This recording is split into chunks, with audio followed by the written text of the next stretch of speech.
estimating, costing and design of electrical installations, chapter number 2, general principles of estimating and costing, subtitle purchase process, जिसके अंदर मैं आपको बताना चाह रहा हूँ परचेज ऑर्डर के बारे में, टेंडर ऑर्डर के बारे में और सिक्योरिटी मनी के बारे में। सबसे पहले मैं परचेज ऑर्डर के बारे में बताना चाह रहा हूँ। परचेज ऑर्डर को बताने से पूर्व हमारे जो लेक्चर है, मेरा जो लेक्चर जो था वो कंपैरेटिव स्टेटमेंट पर था। तो कंपैरेटिव स्टेटमेंट के बारे में मैंने पूर्ण विवरण आपको दिया था। तो उसमें यही है कि सपोज़ 3 फर्म अपने पास है और 10 आइटम अपने को ज़रूरत है। सपोज़ फर्म नंबर 1 को 3 आइटम लोवेस्ट रेट वाले गए हैं, तो उसको गोला करते हुए, लाल पेन से गोला करते हुए उसके लिए परचेज ऑर्डर बनाएंगे। इसी तरह से फर्म नंबर 2 में भी 3 ऑर्डर सपोज़ लोवेस्ट रेट वाले हैं, तो उसका भी एक परचेज ऑर्डर अलग बनेगा। इसी तरह से फर्म नंबर 3 उसका सपोज़ 4 आइटम उसमें लोवेस्ट रेट के गए हैं, तो इसी तरह से तीसरा परचेज ऑर्डर उस पर्टिकुलर फर्म के लिए बनाया जाएगा। तो इसमें यह है कि जैसे सपोज़ फर्म नंबर 1 को परचेज ऑर्डर देना है, तो उसका एक फॉर्मेट है। फॉर्मेट में आप देखिए, उसमें आप लिखेंगे संस्थान का नाम, जो संस्थान जिसने जिसको ऑर्डर दे रहा है, जिस फर्म को ऑर्डर दे रहा है, देने वाला कौन है, तो वो ऑर्डर उस कंपनी का नाम या ऑफिस का नाम हमें लिखना पड़ेगा। उसकी तारीख लिखेंगे जिस तारीख ऑर्डर दे रहे हैं। फिर लिखेंगे 2 में उस मैसर्स का नाम लिखना पड़ेगा, जो सप्लायर्स का नाम लिखेगा उसका पूरा पता लिखते हुए, उसका पिन कोड, मोबाइल नंबर लिखते हुए फिर लिखेंगे विषय में लिखेंगे क्रय आज्ञा पत्र।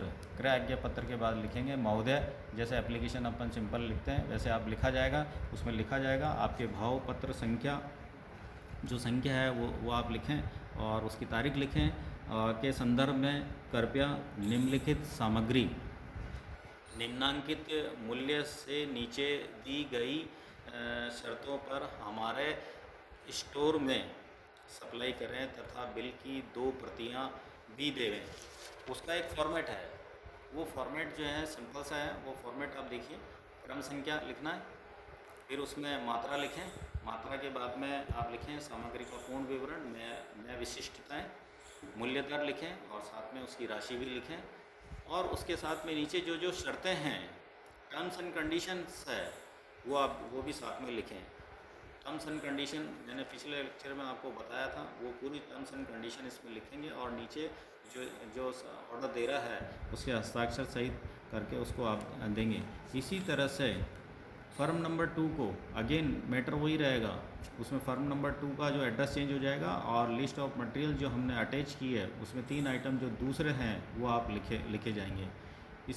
इसी तरह से तीसरे फर्म को सेम आपका जो परफॉर्मर आएगा उस परफॉर्मर में आप भरा जाएगा और उस फर्म नंबर 3 का कंप्लीट एड्रेस लिखा जाएगा और 4 आइटम जो हमें ज़रूरत है, उस 4 जो लोवेस्ट रेट कंपैरेटिव स्टेटमेंट में जो चीज़ बनाई थी और उसमें जो है तीसरे फर्म की जो लोवेस्ट रेट वाली जो चीज़ आई थी वही आप सामग्री इसके अंदर लिखें और अपनी टर्म्स एंड कंडीशन बताते हैं उसको परचेज ऑर्डर दें। तो ये आपका एक प्रोसेस, सरकारी जो प्रोसेस जो है, रूटीन प्रोसेस, वो हमने आपको बताया। नेक्स्ट जो है टेंडर ऑर्डर के बारे में बता रहा हूँ मैं। निविदा आदेश, निविदा आदेश में जैसा कि हमने पूर्व में बताया है कि जब call of quotation Dainik newspapers में अपन करते हैं तो वो आपकी चीज़ कहलाएगी टेंडर ऑर्डर या निविदा सूचना या निविदा ऑर्डर कह दीजिए। मतलब ये सारी जो चीज़ें हैं वो अपने कॉल ऑफ कोटेशंस के ज़रिए हम ये करेंगे तो उसको हम निविदा सूचना भी बोलते हैं। तो इसी प्रकार एक पॉइंट और जो रह गया वो हमने आपको बताया, सिक्योरिटी मनी, धरोहर राशि जिसे हम बोलते हैं। ये धरोहर राशि जो है, हम सामान जो परचेज ऑर्डर करते हैं उससे पहले जो हम या उस सामान को ऑर्डर देने से पूर्व हम जो उससे सिक्योरिटी राशि जो है एक उससे ले ली, टोकन अमाउंट जो जिसे बोलते हैं या अर्नेस्ट मनी जिसे बोलते हैं, बयाना राशि जिसे हम बोलते हैं, वो इसलिए लेते हैं, जैसे सपोज हम बयाना राशि टोटल कॉस्ट का 5%, जैसे जैसे 1000 रुपये का आपने ऑर्डर दिया, तो उसका जो 5% है वो हम जो है 50 रुपये उससे एक एडवांस जो है एक सिक्योरिटी मनी के रूप में हम उसको ले लेते हैं। ये राशि इसलिए ली जाती है कि हमने ऑर्डर दिया, प्रोसीडिंग सारा किया, और बाद में फर्म वाला ये कहता है कि साहब मेरे पास तो वो सामग्री नहीं है, वो सामग्री नहीं है, तो वो पैसा जो है वो आपका जब्त हो सकता है। दूसरी कंडीशन ये भी हो सकती है कि सामान आपको दे दिया, लेकिन आप डेस्टिनेशन में जो आपका एफओआर किया, जिस जगह आपको सामान लेके आया, वो सामान की जब हम जांच करते हैं, जांच करने पे ज्ञात होता है कि वो सामान आपका ख़राब है या टूटा हुआ है या क्रैक है, जो भी है, तो उस कंडीशन पे हम उस फर्म को वापस पुनः उससे लेटर लिखते हैं कि भाई ये चीज़ जो आपने हमें दी है, वो चीज़ जो सामान जो दिया है वो आपका ख़राब निकला हुआ है, टूटा हुआ है, ब्रेक है, तो इसको आप रिप्लेस कर दीजिए।